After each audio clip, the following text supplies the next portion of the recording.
Hey, I'm John. I'm Chris. And welcome to the Fellowship. Welcome to the Fellowship.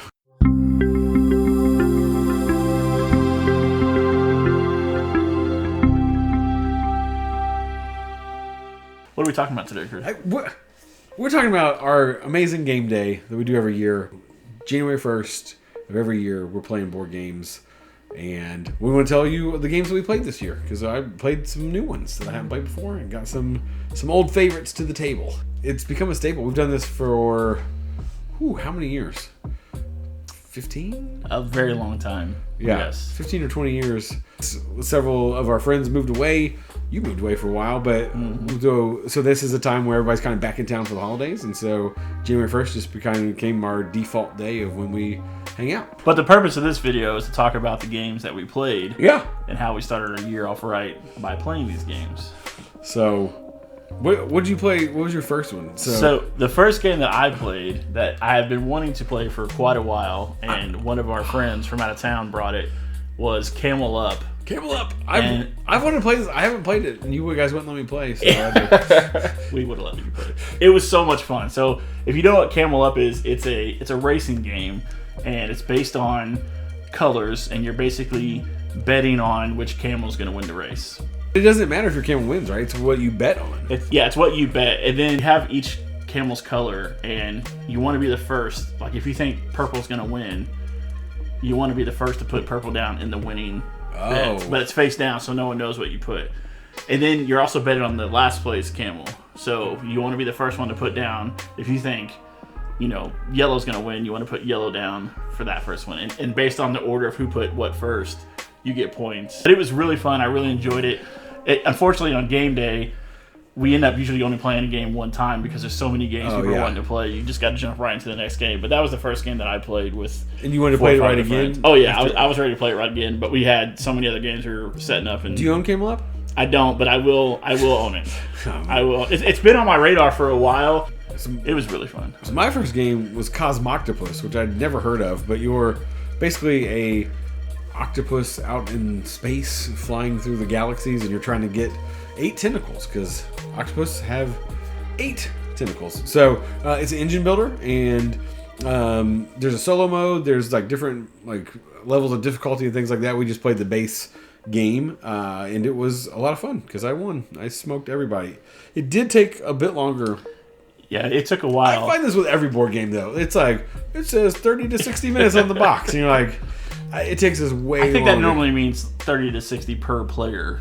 I don't know, but it took a long time. But I really enjoyed it. You guys started that pretty early when we got there, and it looked good. Like the components looked good, but I didn't get a chance to stick around and watch the gameplay because I wanted to go race camels. But yeah, it was good. All right, well, my second game that I played, and if you watched our top 10 video of all time, this game skyrocketed to my number 6 spot, was Crokinole. And Crokinole is an amazing game. I don't know if everybody would consider it a board game. It is, I think, currently 50 on Board Game Geek. Oh. But this game is amazing. But it's so much fun. I just wanted to keep playing it. I knew we were going to play other games, but I just wanted to keep flicking those discs, and I was just instantly hooked.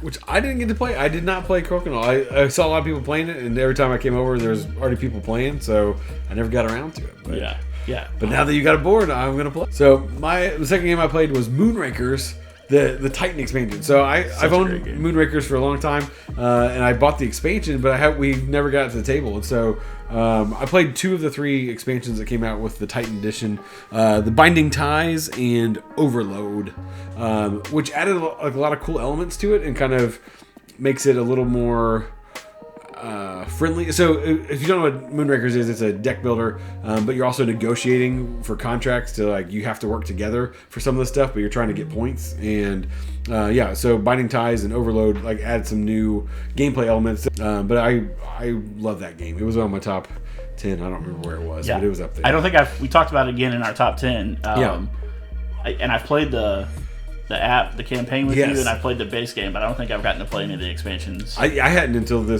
game day. So yeah, it's a really good game. I love it. It's a good game.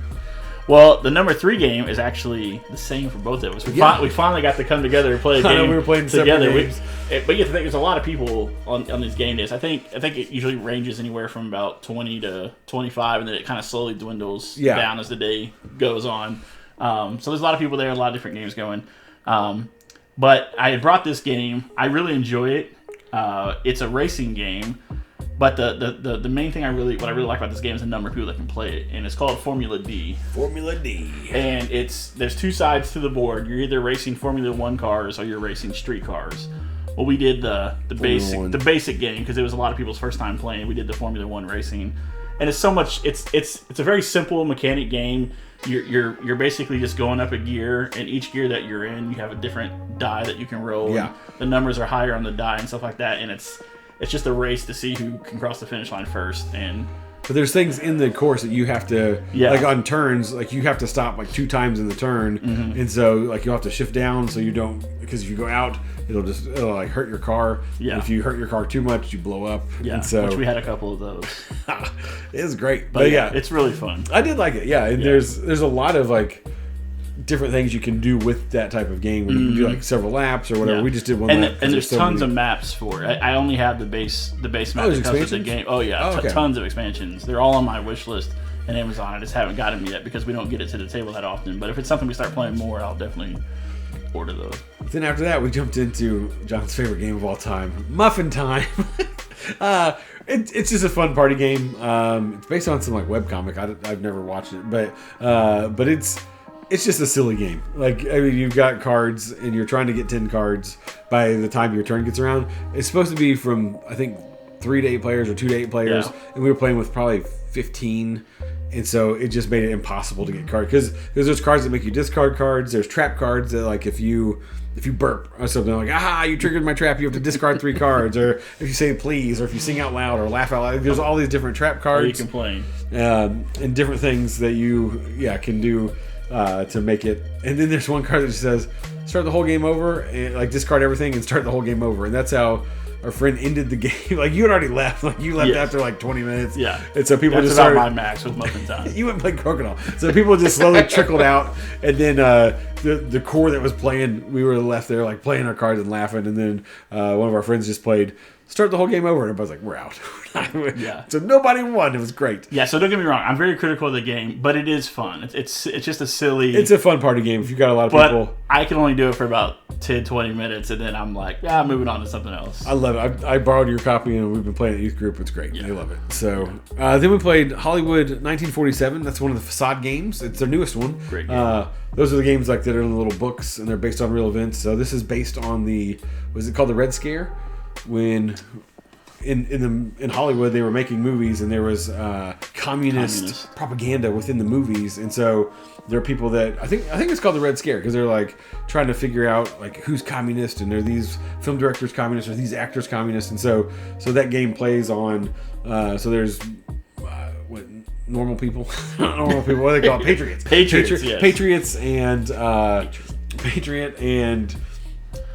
Communist, and then if you play with an odd number, then there's a Rising Star, and so the Rising Star, they're trying to get 7 movies made, and then the Communist or the Patriots are trying to get 4 movies made of their style, and it's a social deduction game, so no one knows who. Well, the Communists know who the Communists are. Yeah. If you're familiar with like Secret Hitler and Avalon and games like that, it's similar to that. It's just a different mafia. Theme.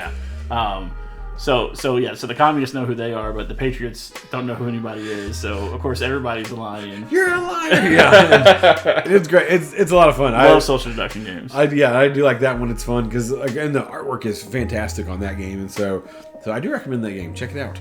Then we played a lot of games together that day too. So then we played Lying Pirates. Lying Pirates. You did not like this very much. At this point, it was getting very late in the day, and I was, as I mentioned earlier, I'm old, so I was ready to get out of there and get home. But it was a good game, Lying Pirates, and the components amazing. I don't know who makes this game, but one of our friends brought this game.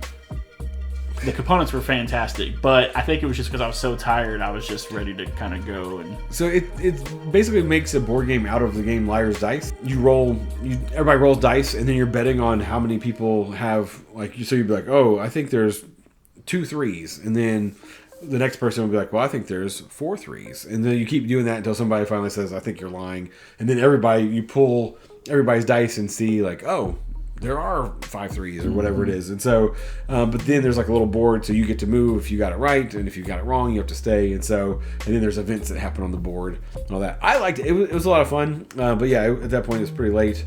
And then you left. I left after that, yeah. And then I played a round of Happy Salmon, which, if you've never played Happy Salmon, just look up gameplay of it. It is the dumbest game I've ever played, but it's a blast because it takes like probably a minute to play. And it's that easy to explain. Like there's like 4 actions that everybody has the same deck of cards. You have 4 actions, and you're just yelling, trying to get somebody to do that action with you. Like one's a high five, one's a fish bump. It was Happy Salmon. It's so goofy, but it's a lot of fun. And then we played Shards of Infinity, which at that point I should not have played because it took way too long. But it's a deck builder. You guys stayed pretty late. Yeah. So it's a deck builder. You can play against each other. You can play like teams and all that stuff, and there's several expansions that make it co-op. There's expansions that add stuff. We played the base game, but it's a great deck builder. Like it's a fun little deck builder. You're not a huge fan of it, so I love deck building games. I'm not a fan of Shards of Infinity. Yeah, because especially like we played free for all, and that I don't like the free for all. I like playing teams, or 1 versus 1 is good, but 4 players, it's a lot of fun though. I get because there's different factions, there's different things that you can kind of like combo your cards and stuff. So it's not really an engine builder, but it kind of takes that on a little bit if you start comboing a lot of cards and things like that. So, but it's a deck builder that I played, and I didn't get home till 4 in the morning. I was way too tired. So it was a great way to start the year off playing these games. So if you had to pick one of the games that you played as your favorite so far for the year, which one would it be? Oh. I'd probably have to say Moonrakers because that's one of my that's a great game. Like it's fun. I always want to get that one to the board. I mean, it was on my top 10. Like it's one that I'm just like, yes, let's play this. I didn't get to play Clank. I was sad, but I do like that. But yeah, Moonrakers. And I bought Dune Imperium or brought Dune Imperium. I couldn't wait to play it, and then that didn't even make it to the table. So that kind of stung it. But love to play it. Spoiler, it's on my top. What was your favorite? Oh, we know. My favorite was Crokinole.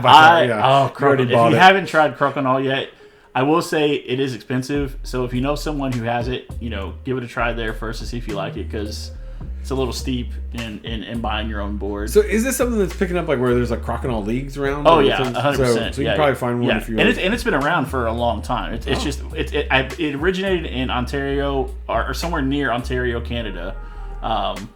Shout out to Crokinole Canada, who I ordered my board from. They gave me a big flyer that basically had the entire history of Crokinole on it, so I got to learn a lot about it. But I've been watching. I was so hooked waiting for my board to get here. I was watching championship games, which these guys are amazing, and just anything I could watch Crokinole because I was just I was sitting at my desk, flicking the air, practicing. But it's so much fun. But yeah, so that was my favorite game of the year so far. But we have a lot of year left. We do. And there's a new Moonrakers expansion that I kickstarted that's coming out. And Moon Rollers, a dice game. So we'll be hearing more about Moonrakers and Moon Rollers coming up this year. I don't know when it comes out, but probably not till August. Yeah. Way out. But yeah, that was Game Day 2024. Kicking off the year right. So thanks for watching. Yeah. We hope you like the channel so far. This is our 3rd video. We have a lot of ideas of things coming up. We'll be recording those and getting them out there. We'd appreciate if you like and subscribe to the channel, and if you have any ideas, or you can tell us what your favorite game of 2024 is in the comments below. All right, see you next time. Welcome to the Fellowship.